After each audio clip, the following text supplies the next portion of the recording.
vai ter o resultado que a gente veio buscar aqui. Eu acho que isso é primordial, é sair daqui diferente da forma que muitas entraram.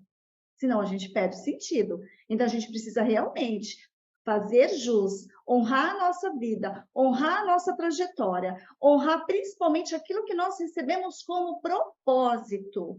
E aquela que ainda não sabe, aquela que ainda não tem o seu propósito definido, é hora de ir buscar isso detalhadamente na sua mente. Vamos continuar então, gente? Vamos engajar já? Eu quero que, baseado em tudo que vocês ouviram agora, da Paula, a Paula está aí junto com a gente, quem quiser Sim. abrir, abra, né? Quem quiser se permitir ser vista, vamos ser vista, sabe? A não ser que não tenha como abrir mesmo a câmera, mas vai ter um exercício que eu vou pedir para todas abrirem, tá? Porque é um exercício de imersão mesmo. É um exercício que eu também trabalho com terapias e eu aplico também esse exercício nas minhas clientes, tá? Então, eu trabalho com isso, a gente está aqui como especialista de neurociência, a gente tem um pouco desse conhecimento, a gente é muito humilde, né? Um pouco só desse conhecimento de sentimento, de emoções. E são esses sentimentos, são essas emoções que muitas vezes nos fazem cair, que muitas vezes nos distanciam do nosso alvo, tá? A gente já teve o depoimento aqui quem foi que falou da parte do, deixa eu ver se eu acho ela aqui, a Andrea. A Andrea falou que ela viveu um relacionamento abusivo. Gente, antes de nós passarmos para a questão da carreira, para a questão do meu autodesenvolvimento, eu preciso me conhecer. Eu preciso mudar. Eu preciso encontrar as minhas raízes e posicioná-las de forma correta, tá? Então, eu quero que vocês pensem. Nós temos diversas áreas nas nossas vidas que constituem o ser humano. A Clara é constituída pela parte espiritual, pela parte física, pela parte psicológica, né? Pela parte emocional. Então, baseado em todo o meu ser, baseado em toda a minha estrutura, eu preciso entender o que é que me pega sempre. O que é que eu tenho dificuldades?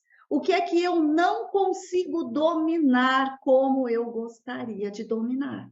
E todos nós temos. Todos nós temos um calinho, tá? No nosso dedão. Todos nós temos uma ferida que nos acompanha e quando chega ali a gente cai. E quando chega ali a gente fala, eu não consigo, não vai dar.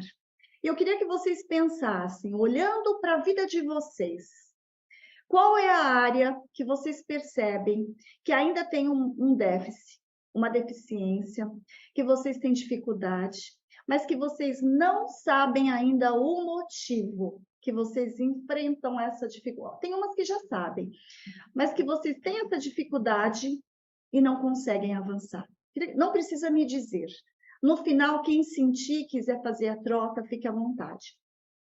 Mas que vocês trouxessem para fora, tá? Essa área que tanto incomoda. E aqui, gente, eu estou falando de relacionamentos, tá? Aqui eu estou falando também de relação com pai e mãe. Eu estou falando com relação amorosa e sentimental. Eu estou falando de relações espirituais, tá? Porque independente isso também nos atrasa em muitas áreas.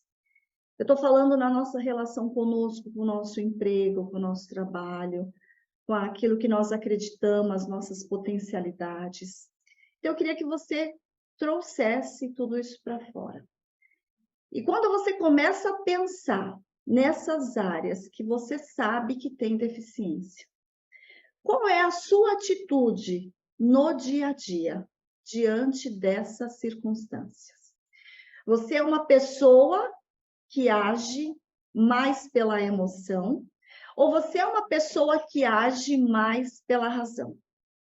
Ou seja, você é uma pessoa que não pensa antes de agir, essa pessoa é emocional, ou você é uma pessoa que pensa uma, duas, três vezes, quatro vezes antes de tomar alguma decisão na tua vida? É uma pessoa mais racional. Então, quem é você na tua vida? Será que a tua vida inteira foi dizendo sim e poucos nãos. E por isso você retardou muitas coisas no seu autoconhecimento, no seu autodesenvolvimento. Você diz sim para todo mundo e diz não para fazer uma leitura que você deseja. E diz não para buscar um conhecimento que é importante para a tua carreira, para a tua vida. Então, quem é você no seu dia a dia? Por que eu trago isso? Porque a nossa vida, a gente precisa buscar todo esse equilíbrio nessas áreas, né? Quando a Paula trouxe a roda da vida, é um pouquinho das nossas áreas. Se eu não tenho equilíbrio na minha área espiritual, eu também não tenho um incentivo, algo também que me faça acordar mais disposta todas as manhãs. Se eu não tenho um propósito bem definido na minha vida, eu vou ter dificuldade em me automotivar, tá? E quando eu falo em automotivar, a gente está falando de neurociência. Por quê? Porque eu, Clara, não tenho capacidade de motivar a Carla, de motivar a Kelly, de motivar a Maíra. Eu até consigo fazer um barulhinho, mas isso é por 1, 2, 3 dias. A gente sabe que dentro de uma empresa, a pessoa que recebe um aumento salarial, ela vai estar motivada até 3 meses. Depois essa motivação cai, né? Então, o único ser que consegue se motivar somos nós mesmos. É a automotivação. E para a automotivação acontecer, eu preciso ter bem claro algumas coisas na minha vida, né? Principalmente conhecer como eu funciono. Eu sou uma pessoa mais emocional ou eu sou uma pessoa mais racional, tá? Existem momentos que a gente toma atitude nas nossas vidas totalmente voltados pela emoção. Totalmente voltados pela emoção e a gente não pensa.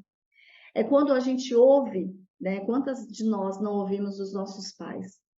Antes de responder, conta até 10. Conta até 10. É literalmente contar até 10. E tem um significado na neurociência.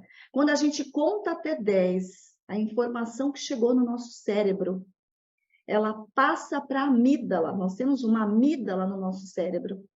E essa amígdala, ela contém as nossas emoções. Essa amígdala sequestra. Ela fecha aquilo que eu estou sentindo na hora.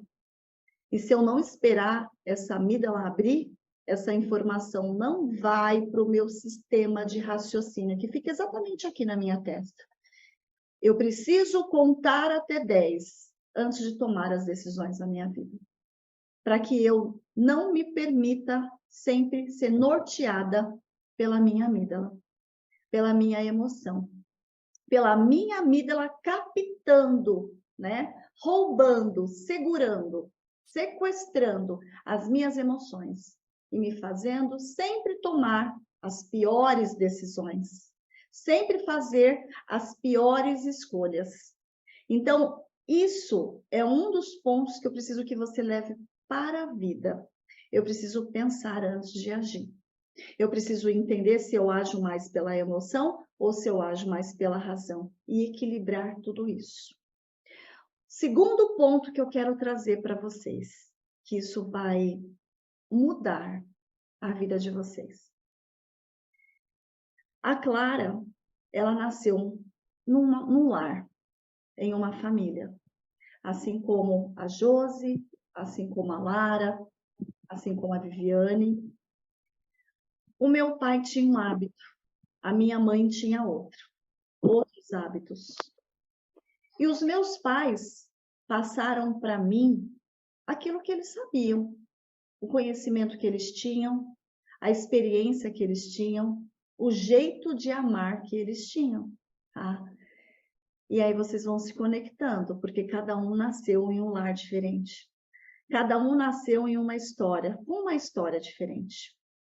Eu, Clara, nasci com uma certa espontaneidade. E essa espontaneidade, essa criatividade, ela vai sendo desenvolvida durante o meu desenvolvimento. Só que o que os nossos pais fazem conosco muitas vezes? sem que eles queiram, sem eles perceberem.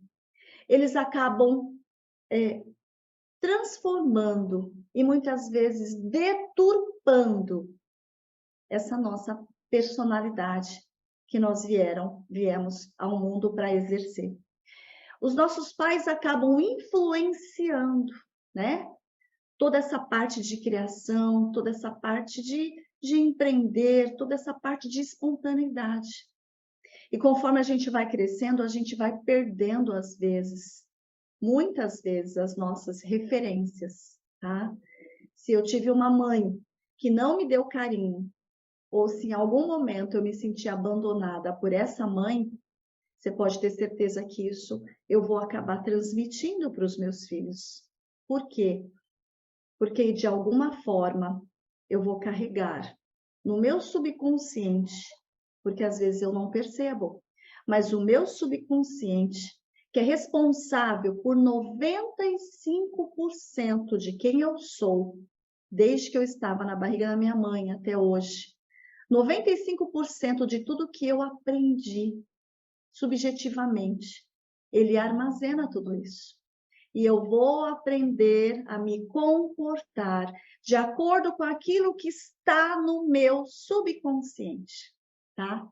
E quando eu percebo, de repente, se eu tive a ausência do meu pai na infância, ou se eu tive a rejeição da minha mãe, ou se de alguma forma eu, como criança, não obtive todos os cuidados necessários, tá? E aí entra amor, entra se sentir segura, toda criança precisa se sentir segura, entra a questão de um carinho, uma proteção, os cuidados básicos. Se eu, porventura, fui negligenciada, tá? Eu vou carregar comigo essa sensação de rejeição. E aí, quando eu me torno uma adolescente, ou quando eu me torno uma mulher, eu vou começar a ter esses resultados no meu comportamento. Quer saber como? Se, por exemplo, eu não tive o meu pai na minha infância, ou meu pai não era presente, ou meu pai era talvez ignorante, ríspido, pode ser que eu venha buscar nos meus relacionamentos, na fase adulta, o amor que eu não tive do meu pai, né? E talvez eu busque tudo isso na companhia de uma outra pessoa. Talvez se eu não tive o fortalecimento da infância, da mãe que falava assim, olha, filha, pode fazer sozinha, você consegue, você tem esse potencial, você tem as habilidades para desenvolver tudo isso sozinha, pode ser que quando eu cresça, eu me sinta impotente diante das adversidades, diante dos problemas.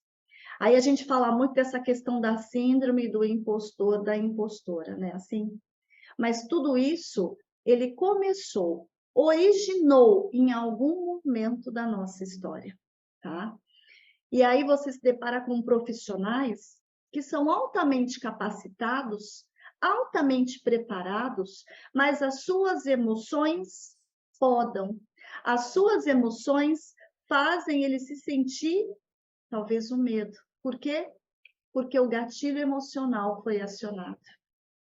Aquele gatilho emocional que está lá no subconsciente dele e que ele muitas vezes não se lembra ou talvez ele não conhece. Então, eu quero passar a terceira questão para vocês. Eu gostaria que vocês, em uma lista, enumerassem quais são os gatilhos emocionais que vocês têm na vida, tá? Um gatilho emocional, ele pode ser acionado com um cheiro de alguma coisa que me remete a algum momento traumático na minha infância, ou na minha adolescência, ou até na minha fase adulta. Um gatilho emocional pode ser acionado também com uma música que eu ouço. A lembrança ruim pode acontecer. E eu posso sentir aquela sensação de ansiedade, de tristeza, de me sentir mal. Então, o gatilho emocional, ele pode ser acionado, talvez com uma voz ríspida, com uma música, com um cheiro, com uma comida. Mas Isso é como os gatilhos são acionados. Mas eu queria que você olhasse para dentro de você e começasse a enumerar. Você precisa conhecer quais são os seus gatilhos. Por quê? Porque se você não conhecer os seus gatilhos, eu, Clara, posso acionar o seu gatilho e tirar você da plumagem. É como aquele chefe que chega no serviço e fala olhando nos teus olhos de forma ríspida. O que acontece? A menina que teve o pai que só gritava, ela vai dizer, não dá para trabalhar com esse chefe. Mas não é o chefe o problema é o gatilho que ela tem, que ela não conhece e que ela não resolveu esse gatilho emocional. Então, eu queria que vocês pensassem, o que é que me tira as estribeiras? O que me faz perder a linha? Por que eu estou no meu trabalho e talvez eu não me sinta tão bem lá? Talvez aquele ambiente me permita até ter um burnout, até ter um problema. Então, isso é a nossa vida. Nós não nos desligamos da empresa, nós nos desligamos dos nossos líderes, de pessoas. É de pessoas que a gente tem problemas, é com pessoas que nos trazem traumas, que nos trazem vivências negativas. Se a gente está aqui nesse treinamento, desenvolvendo mulheres que estão aí liderando a sua vida, liderando a sua carreira, essas mulheres precisam identificar quais são os seus gatilhos emocionais. Se vocês quiserem usar o chat, podem usar. Poxa, eu nunca tinha pensado nisso. Agora eu entendo que o que eu tenho é um gatilho emocional. Vocês podem colocar o gatilho que tem paralisado vocês de alguma forma, tem feito vocês se sentirem, talvez, pessoas inferiores, ou mulheres impotentes, mulheres incapazes. Então, a gente está aqui para desconstruir isso e reconstruir de uma forma diferente. Eu vou dizer para vocês qual era o meu gatilho, tá? Eu fui criada, o meu pai, ele era bravo, era rude, era a criação mais rústica. E ele era sempre no imperativo, faça, eu estou mandando, é assim que tem que ser. E eu fui criada assim, dessa forma. Quando eu me tornei uma mulher adulta, eu não admitia que ninguém dissesse o que eu tinha que fazer. Se a pessoa dissesse o que eu tinha que fazer, se a pessoa me desse ordens, ela acionava os meus gatilhos emocionais, tá? Uma outra, 3 palavras que eu não suportava, gente, isso que eu estou dando exemplos é para vocês irem se conhecendo. Eu não suportava 3 palavras, que eram as palavras que meu pai dirigia para mim quando eu quebrava alguma coisa. E eu quebrava muitas coisas, não eram poucas. Ele dizia assim, aloprada, estabanada e desastrada. Essas 3 palavras eu anulei do meu dicionário. E toda vez que a minha filha quebrava alguma coisa, eu dizia, calma, está tudo bem, a mamãe vai te ajudar a limpar. Tudo isso reflete os nossos comportamentos e a nossa infância, ela reflete na nossa fase adulta. Ela reflete nas nossas potencialidades e nas nossas inferioridades, tá? E eu queria que vocês pensassem, quais são os gatilhos? Será que foi a mãe que transmitiu alguma coisa para vocês e está aí dentro do subconsciente de vocês e que de repente precisa ser liberto para que vocês falem, puxa, agora a sensação que eu tenho é que eu não sou mais a mesma, é que eu não sinto mais aquela mesma angústia que eu sentia antes, tá? Essa foi a terceira. A quarta que eu quero passar para vocês. Por que eu estou explicando? Porque depois a gente faz um exercício juntas. A quarta. Eu queria que vocês pensassem. Quais foram os traumas que vocês vivenciaram ainda na infância? E todas nós tivemos um trauma. Não existe ninguém que não tenha vivenciado, ou presenciado, ou testemunhado um trauma. Ou você vivencia um trauma, você vive ele, ou você então apenas assiste, presencia, mas ele vai ficar instalado no seu subconsciente da mesma forma. E eu gostaria que vocês voltassem um pouquinho lá atrás, que vocês se permitissem mesmo agora, tá? Porque para a gente permanecer e continuar nos próximos dias dessa jornada, a gente precisa fazer uma limpeza nesse primeiro dia de jornada. Porque se eu não me conheço, se eu não trato as minhas emoções, gente, é um momento terapêutico também. Se eu não trato as minhas emoções, talvez, como a Cris falou, eu não me sinta imponente na hora de chegar no meu cliente e dizer aqui, olha, esta é a forma correta de se fazer. Eu estou dizendo porque eu tenho convicções. Eu estou passando a informação de forma segura, porque eu sei o que eu estou dizendo. E eu transmito essa credibilidade, eu transmito essa segurança. Eu vou falar diante do público, por quê? Porque eu não tenho receio de nada. Eu não tenho fobia social. Eu não tenho traumas que me desencorajam mais, tá? Porque o meu comportamento hoje é reflexo de uma infância, às vezes negligenciada. Eu gostaria que vocês buscassem na memória de vocês o momento que vocês acreditam que realmente foi traumático. E por esse momento, talvez hoje vocês não dão os frutos como a figueira que a Paula trouxe hoje. Porque a gente está conectando. Eu sou considerado uma figueira quando eu dou os frutos que essa figueira tem que dar. Quando eu faço a diferença na minha vida e quando eu faço a diferença na vida de outras pessoas. Clara, Sim. A gente tem uma pergunta aqui no chat da Carla Soares. A gente reproduz o trauma? Se nós reproduzimos, Carla, dá um exemplo para nós. Aquilo que você considera de reprodução do trauma. Porque se for o que eu estou pensando, eu vivi, ele se instala no meu subconsciente e eu vou continuar replicando. É aquela mãe que não teve, aquela mãe, eu, por exemplo, não tive o amor e pode ser que eu não consiga dar o mesmo amor ou a criação que a minha filha precisa.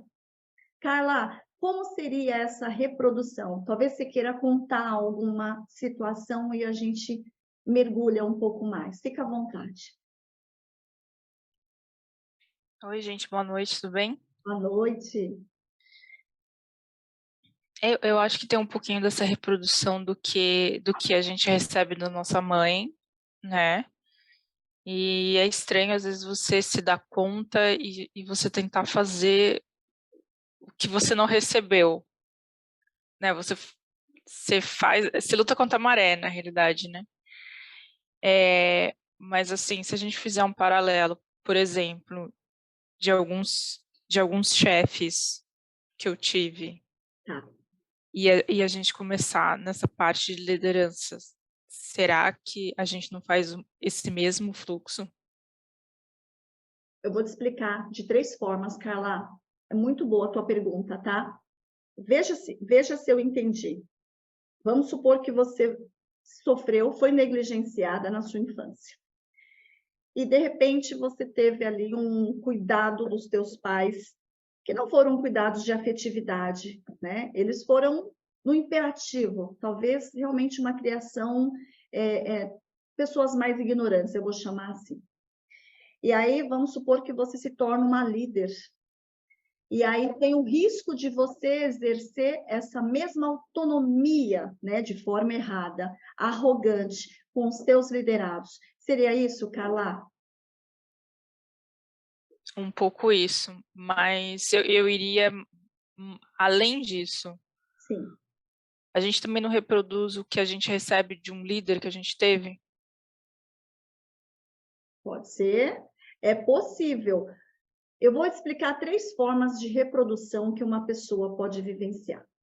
Vamos supor que eu, Clara, na minha infância, fui rejeitada pelo meu pai, tá? E quando eu me torno uma adolescente ou uma mulher, eu acabo me relacionando com outras pessoas. E eu vou poder exercer meu subconsciente, tá, gente? Às vezes isso não é proposital, mas o subconsciente, ele recebe uma informação, ele recebe a emoção dá um nome para essa emoção e guarda como sentimento, né? Vamos supor que eu escolha, meu subconsciente escolha a primeira forma. Ah, eu fui rejeitada. Eu, de fato, sou uma rejeitada. Ou seja, resignação. Eu nasci para ser rejeitada pelas pessoas, então tá tudo bem.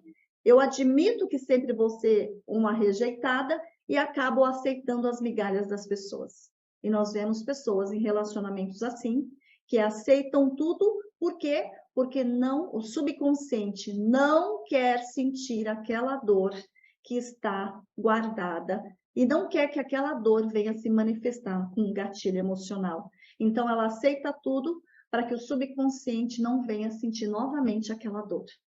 É uma das 3 hipóteses, que é a resignação. Eu admito que nasci assim e vou continuar dessa forma. A segunda forma que eu poderei me manifestar na minha forma adulta é assim, eu posso entrar com a evitação, tá? Então, se eu for evitar, eu evito relacionamentos. Por quê? Porque eu não vou me apegar, porque eu posso ser rejeitada de novo. Então, eu evito relacionamentos. É aquela pessoa que acaba entrando em relacionamentos promíscuos. Eu fico com um, fico com outro, mas eu não quero nada sério com ninguém. Então, eu evito, ou seja, eu não encaro esse problema, tá? Agora, como que eu vou identificar tudo isso? Uma terapia, um profissional me ajudando, me direcionando, porque às vezes eu não tomo consciência disso. E a terceira forma é a hipercompensação. Aí pode ser que explique essa questão da Carla. Eu posso hipercompensar. O meu cérebro pode hipercompensar. Ah, um dia eu fui rejeitada? Não tem problema. As pessoas que eu me relacionar, eu vou tratar da mesma forma. É como se fosse uma vingança que o cérebro acaba reproduzindo, tá? Agora, existe forma de mudar todos esses tipos de comportamento? Existe.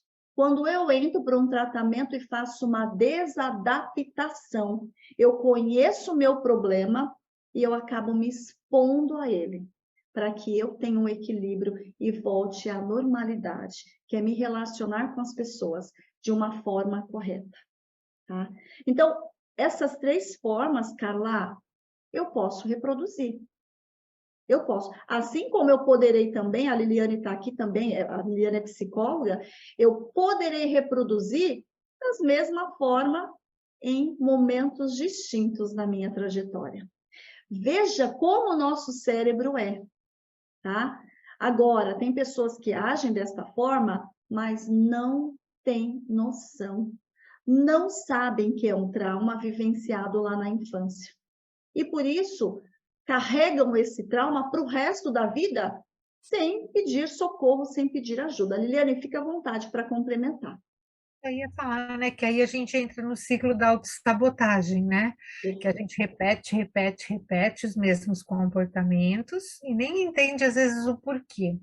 E o ideal disso tudo é quando o autoconhecimento aí que a Paula trouxe na primeira parte, a gestão das emoções que a Clara está trazendo, porque eu quebro o ciclo. E aí esse ciclo me dá uma autoestima mais potente, né? E eu consigo lidar realmente com aquela pessoa que eu sou, não o que eu gostaria de ser, mas o que eu sou, né? Acho que é isso. Gente, perfeito, tá? E para fechar isso, tá? Eu quero contar uma história. Em seguida, eu vou pedir para a gente fazer um exercício. A história é de resiliência, tá? Nós estamos aqui vivendo uma vida, vivendo uma trajetória, e a gente mesmo falou, né? Nós não podemos deixar todos os nossos propósitos de lado. E a história de Viktor Frankl é uma história que eu carrego para mim. É uma história de pura resiliência. Um homem que foi mandado para uma zona de concentração, com a sua família, com tudo que ele tinha. E quando ele foi, ele já era um psiquiatra, tá? E chegando na zona de concentração, ele perdeu tudo. Mas ele tinha um propósito que o mantinha vivo. E é isso que a gente precisa que vocês constituem na vida de vocês. Esse propósito fazia com que ele não morresse. Os seus amigos morriam. E ele se mantinha vivo, porque o único propósito dele era sair dessa zona de concentração, abrir o seu escritório de logoterapia e ajudar pessoas a se desenvolverem, a serem melhores, a serem curadas, tá? Por quê? Porque isso que a gente está fazendo aqui hoje não teria valor se só beneficiasse a mim, se só beneficiasse a Paula ou a Liliane, mas não, precisa beneficiar um número maior de pessoas, isso é propósito. E ele se manteve vivo, acreditando que ele, quando saísse, ele iria reencontrar-se com a família, com a esposa, com os pais. Isso manteve ele vivo numa zona de concentração, com pouca alimentação, com maus tratos, com cuidados precários. E quando ele saiu, ele descobriu que toda a sua família havia sido assassinada na zona a zona de concentração. Que a sua esposa havia sido assassinada, seus pais, e que ninguém mais havia sobrado. O que sobrou para ele? O propósito de abrir o consultório e ajudar pessoas a se resgatarem a sua essência, a sua autoestima, os seus sonhos. E ele assim fez. E a primeira pessoa que ele atendeu foi um homem. E ele disse assim: eu estou em depressão, porque eu perdi a minha esposa e a dor é muito intensa. Ele foi tão sábio que a resposta que ele deu foi o seguinte: você seria egoísta se a sua esposa estivesse viva e se ela estivesse sofrendo por você. Então, você está carregando essa dor no lugar dela. Então, suporte essa dor, porque essa dor foi projetada para você. O que isso quer dizer? Muitas vezes a gente vive situações que a gente não entende. A Paula compartilhou a história de vida dela. Ela, agora adulta, foi diagnosticada, né, Paula, com um problema uma doença que ela não esperava. Só que ela está fazendo jus disso, porque ela aceitou. O bem que eu recebo, eu aceito. E o mal eu não quero. Mas ela entendeu que esse, digamos, mal que ela recebeu, que foi essa doença, foi para que outras pessoas tivessem o seu propósito alcançado. Então, que fique para nós, sabe? Às vezes a gente fica, eu estou desanimada, eu quero parar, mas eu não estou conseguindo, poxa, eu quero ganhar X por mês. Mas calma, tem um tempo de maturidade. Nós estamos aqui desenvolvendo para chegar nesse tempo de maturidade que nos espera, nos aguarda, tá? E essa oportunidade vai bater na porta de cada uma de nós no momento oportuno. Basta nos pegarmos prontas e preparadas, tá? Então, eu queria que essa história de Viktor Frankl ficasse gravada para vocês. Na hora que a tristeza, a angústia, o desânimo bater, fala negativo. Isso é vida. E vida é o quê? É sermos perfectíveis, crescendo todos os dias, amadurecendo todos os dias, aprendendo todos os dias, tá? E eu queria fazer um exercício para a gente assim encerrar mesmo, fazendo esse olhar para dentro, tá? Se todas puderem abrir as suas câmeras, eu gostaria que abrissem, tá? Se puderem, se não, tudo bem, mas vai ser muito legal se a gente puder conhecer o rostinho de uma das outras esse primeiro dia, ter esse contato, né? Vai ser muito bacana. E eu gostaria que nesse momento a gente pudesse ter a oportunidade de trabalhar com as nossas emoções, aquilo que está preso dentro do nosso coração e a gente não sabe como tirar. Existe na terapia alguns pontos que nos ajudam muito. Uma delas é o perdão. Outra delas é a aceitação, tá? Nós precisamos liberar perdão muitas vezes. E nós precisamos também aceitar algumas histórias, algumas vivências que a gente passa na vida. Eu gostaria que vocês, juntamente comigo, não se importe se alguém está olhando ou não, porque é um momento único, pessoal, que vocês fechassem os olhos agora, juntamente comigo. E enquanto eu estiver falando, que vocês se permitam de verdade fazer uma imersão no interior de vocês, com a linguagem de muitos ali no coração, que vocês acessem o coração de vocês agora. Eu gostaria que vocês fossem para um lugar que vocês queiram agora, que brote agora na mente de vocês, um lugar que vocês falam, poxa, esse lugar é o lugar ideal, é o lugar que eu amo, é o lugar que eu me sinto segura, é o lugar que eu me sinto empoderada, é o lugar que eu me sinto forte, é o lugar que eu me sinto inabalável. E eu queria que vocês fossem para este lugar, porque a sua mente pode fazer isso. E neste lugar, eu gostaria que você pudesse levar ou ver as pessoas que só você sabe que você precisa ver nesta hora.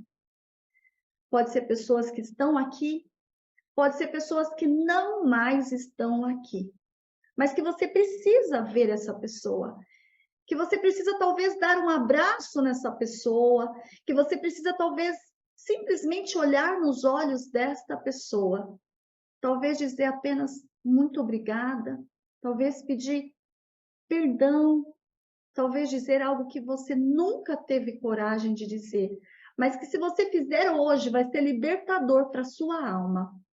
Talvez dizer um simples eu te amo. Eu vou dar alguns segundos para vocês estarem nesse lugar que só cada uma de vocês conhece. E ter a oportunidade de estar ao lado dessa ou dessas pessoas que vocês precisavam estar. E cada uma de uma forma. E que vocês façam agora o que vocês quiserem. Se quiserem abraçar, abracem. Se quiserem se comunicar, se comuniquem. Mas permita que tudo aquilo que estava guardado no coração de vocês, talvez o medo, talvez a angústia, talvez a impotência, coloque para fora. Mas permita também olhar nos olhos desta pessoa e ouvir o que essa pessoa tem para te dizer. Porque de fato essa pessoa tem algo para dizer para você. Apenas se permita agora se comunicar, alinhar, liberar perdão, liberar amor, liberar tudo aquilo que estava guardado somente dentro de você. Isso, façam isso. Façam isso. E assim que vocês fizerem, eu vou pedir para que vocês possam respirar bem fundo. E quando vocês respiram, vocês percebem que algo bem gostoso vai entrando para esse lugar que estava incomodando. E que todo o peso saia quando vocês soltem o ar. Inspire novamente, vocês vão sentir essa leveza, leveza da alma, tirando todo o medo, tirando toda a acusação, tirando tudo aquilo que impedia vocês de estarem em um nível mais elevado. E quando vocês soltarem a respiração, todo esse peso vai embora. Todo esse peso vai embora. Isso. Muito bem. Respire novamente e solte. Muito bem. E apenas quando vocês quiserem, apenas quando vocês se sentirem prontas, vocês podem abrir os olhos se sentindo que valeu a pena, de que esse momento precisava ter acontecido. E que vocês recebem este momento, nesse novo ciclo da vida de vocês.